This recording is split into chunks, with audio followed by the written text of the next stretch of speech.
Hey everyone, if you've been diving into Moonlighter 2 The Endless Vault, you probably noticed there's a ton of weapons to unlock as you play. And honestly, it can get a little overwhelming trying to figure out which one is actually worth your time. Some of these upgrades require rare materials, and the last thing you want is to spend all that effort on a weapon that's not even that strong. So why not save yourself the headache and focus on the ones that really pack a punch? In this video, we're gonna go through all the weapons in the game and talk about which ones are the real MVPs.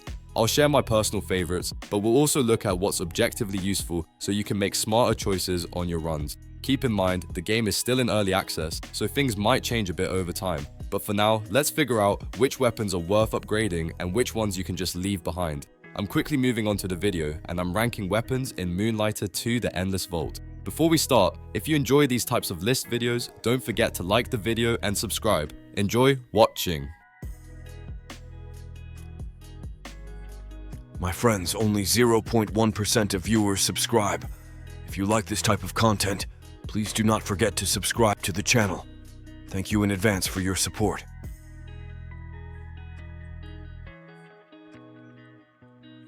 The weapons in this tier are, in order from top left to bottom right, Old Broom. Let's be honest, the Old Broom Spear is basically the training wheels of Moonlighter 2, the Endless Vault weapons, and not in a cute way. You pick this thing up and immediately realize why it's the very first weapon, because it is painfully weak.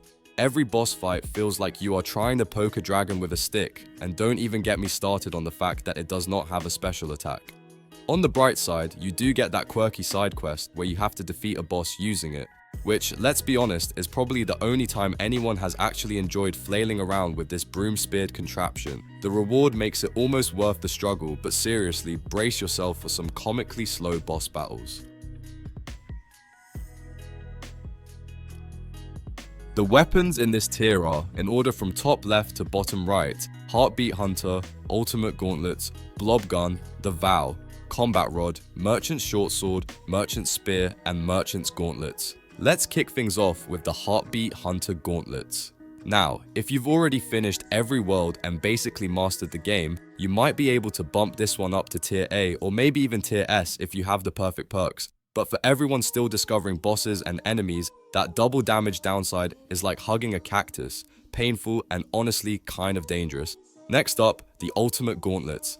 And yeah, the name Ultimate sets some high expectations. Sadly, it ends up being the disappointment child of the Gauntlet family. It's functional, sure, and has all the core strengths you expect from Gauntlets, but it's definitely not going to make you feel like a hero.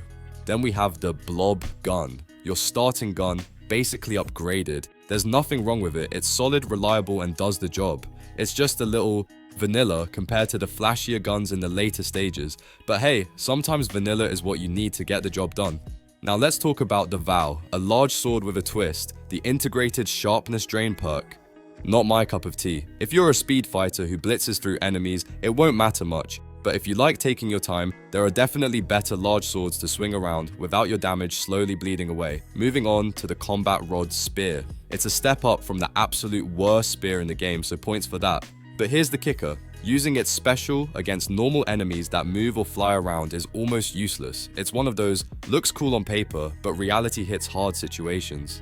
The Merchant's Short Sword is next. Short swords love specials, so any damage buff is welcome. That said, in the grand scheme, it ends up being a bit underwhelming compared to other weapon classes. It's decent, it's reliable, but it won't blow your mind. Now, the Merchant's Spear. It's fine. Like, genuinely fine. Good range, decent damage, does what a spear is supposed to do. The catch? It's special, without perks or conditions, is arguably the worst in the entire game. So basically, use it carefully or you'll be left staring at your enemies wondering what just happened. Finally, we have the Merchant's Gauntlets. More berserk time sounds tempting, right? And it is, mildly. But compared to other gauntlets with flashier, stronger effects, this one is solid but nothing to write home about. It's the reliable middle child of the Gauntlet family. Good, but not exciting.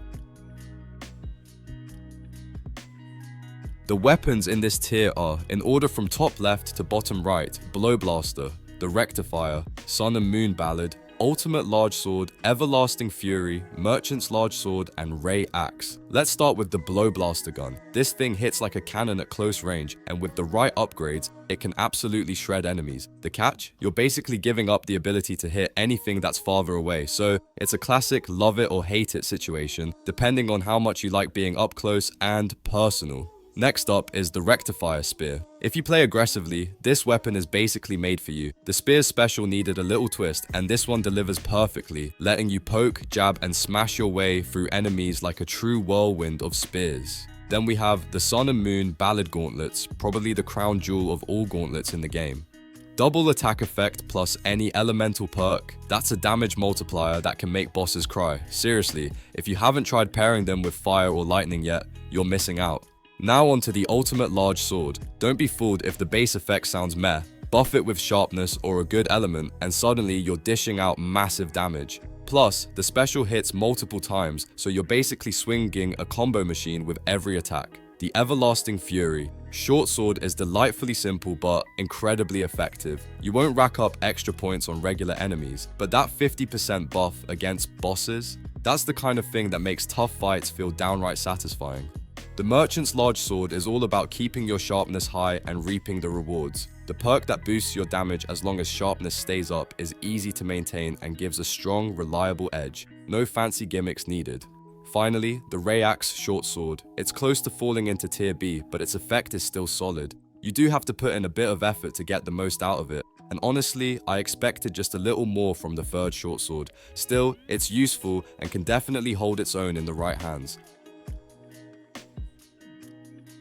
The weapons in this tier are, in order from top left to bottom right, Blow Beam, Ethereum Heart, Ultimate Spear, and Ultimate Short Sword. Let's talk about the Blow Beam gun. Honestly, this is the definition of best in class. Amazing range, crazy damage, and with upgrades, you can increase its capacity and speed up reloads. It's basically a Swiss Army knife of guns, and honestly, there's nothing to complain about. 10 out of 10, no notes.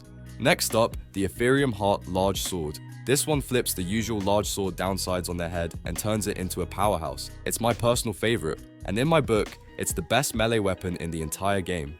Every swing feels satisfying, and the damage output? Chef's kiss. Then we have the Ultimate Spear. Finally, a spear that doesn't make you sweat over enemy movement or careful spearhead placement. The tracking is perfect, and if enemies are grouped together, the spearheads bounce between them like they're playing pinball. It's just ridiculously fun to use. Finally, the Ultimate Short Sword. Landing that last hit with the special finisher takes a bit of practice, but the reward is absurd. Infinite ammo. Basically, this short sword laughs in the face of limitations and turns every fight into a satisfying display of chaos. The video ends here. See you in another video. Don't forget to subscribe.